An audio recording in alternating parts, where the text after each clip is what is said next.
When I first came to Tunisia, I made a point of avoiding the main resorts and heading instead here to the north, where I discovered one of the Med's great coastal cities. Well, here I am 10 years on, and it amazes me that Tunis remains relatively neglected and underrated.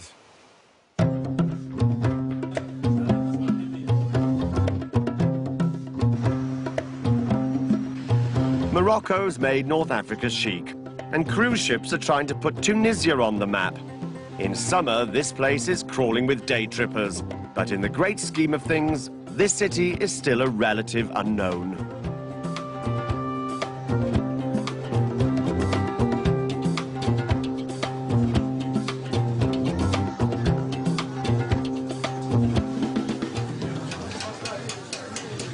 In my book, Tunis can match the exotic charms of some better-known Moroccan destinations, plus there's a lot less hassle here.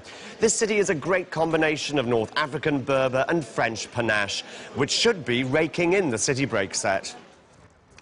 It sits on a magnificent gulf, and at its heart is the Medina, or Old Town, spanning the 1,000 or so years of Arab and Turkish rule. And outside, there's the Ville Nouvelle, or New Town, built by the French in the late 19th century. I'm in the Place de la Victoire between the two, where Tunisia's Champs-Élysées, the Avenue Bourguiba, meets the Bab al-Bahr, or Sea Gate. And through there is the Medina, with its palaces, monuments and souks.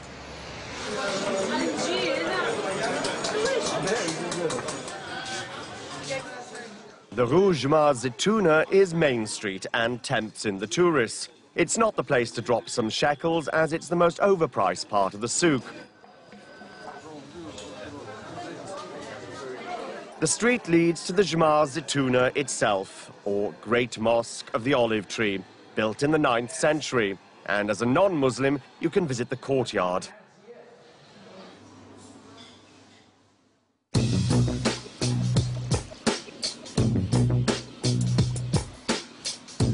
Dars are Tunisia's answer to Morocco's riads, and this is Dar Said, an old merchant's house that's been converted into an hôtel de charme, what we'd call a boutique hotel.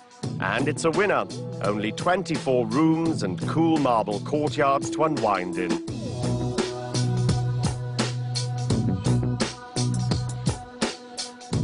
It's just up the coast in the suburb of Sidi Bou Said. The whitewash and blue woodwork may suggest a whiff of the Greek, but this is as Tunisian as you'll find.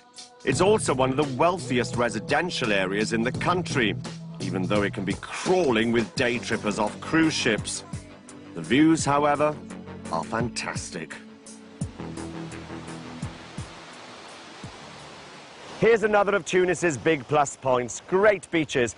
Probably some of the best beaches I've ever seen in the Med, and they're less than half an hour away from the old city centre. Though 2,000 years ago, this is where the locals would have been taking a dip. These baths were built during the 2nd century and are one of the few remains of what was once the only city in the world to challenge Rome. That city was Carthage, and this was its Acropolis, or citadel. In 146 BC, the wives and children of its noblemen gathered here as an invading Roman army ran through the streets below, setting the city ablaze. And many of them leapt into the flames rather than surrender. It was almost 150 years before Carthage was rebuilt to become one of the wealthiest cities in the Roman world. The Romans left behind more than just ruins. They left the best surviving collection of ancient mosaics. These can be seen at the Bardo Museum, itself a 13th century palace. The museum's just to the west of Tunis city centre. A taste of this city always leaves me wanting more, and I sincerely hope that Tunis develops some chic cred. It deserves it. Otherwise, I'm afraid we'll be seeing one another again, same place, in another 10 years.